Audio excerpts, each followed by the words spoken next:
Selamat malam semuanya. Saya Dwi Nugroho dari Sebelum IPA 4 absen 11 akan menjelaskan beberapa ciri, klasifikasi, serta cara berkembang biak dari lumut, tanaman paku, serta tumbuhan tingkat tinggi. Yang pertama kita akan jelaskan adalah lumut. Mari kita simak video berikut ini. Pengertian lumut daun. Lumut daun atau Bryophyta adalah anggota tumbuhan tidak berpembuluh dan tumbuhan berspora yang termasuk dalam superdivisi tumbuhan lumut atau Bryophyta. Klasifikasi dari lumut daun yaitu Kingdom Plantae, divisi Bryophyta, kelas Bryopsida, ordo Bryopseales, famili Bryopseae. Dilanjutkan ciri-ciri lumut daun. Yang pertama, pada tumbuh lumut dapat dibedakan antara sporofit dan gametofitnya.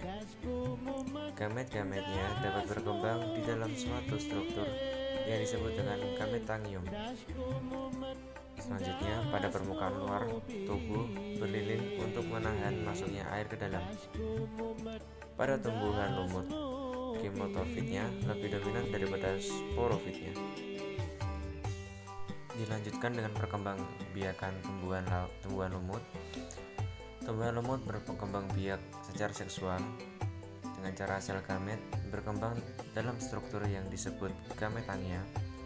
Gametangia jantan disebut antheridium yang menghasilkan sperma berflagellata. Gametangia betina disebut archegonium yang menghasilkan sel telur atau ovum. Sperma berflagella memerlukan air untuk berenang dari antheridium ke archegonium untuk membuahi sel telur.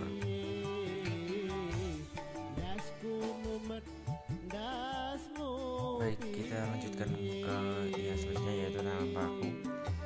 Tumbuhan paku atau tanaman paku sering disebut juga dengan Cormophyta berspora karena berkaitan dengan adanya akar, batang, daun sejati serta reproduksi aseksual dengan spora.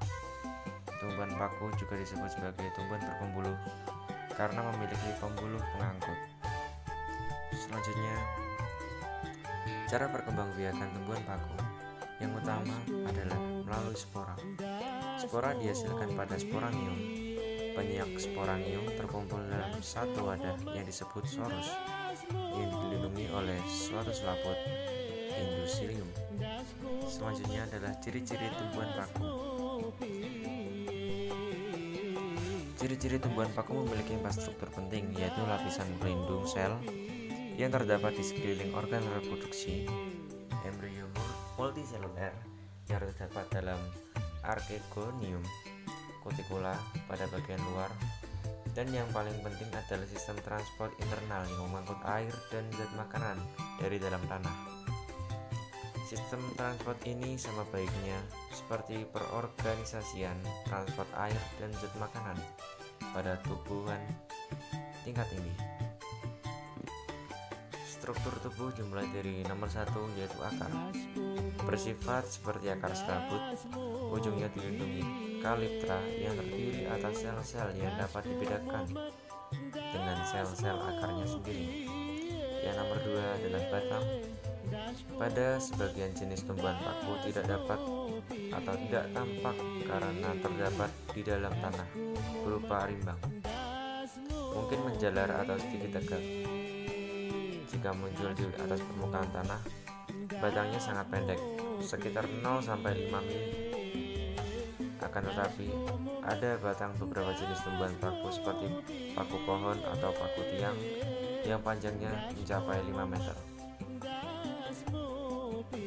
Mohon maaf, maksud saya 5 mm. Dan kadang-kadang bercabang, misalnya Alsopila dan Saltea. Yang nomor 3 selanjutnya, daun. Daun selalu melingkar dan menggulung pada usia muda. Berdasarkan bentuk, ukuran, dan susunannya, daun paku dibedakan antara epidermis, daging daun, dan tulang daun. Selanjutnya klasifikasi atau taksonomi tumbuhan paku. Yang pertama kingdom Plantae, divisi Tracheophyta, subdivisi Polypodiopitina, kelas Psilophytinae. Serta baik, kita lanjutkan ke yang selanjutnya yaitu tanaman paku.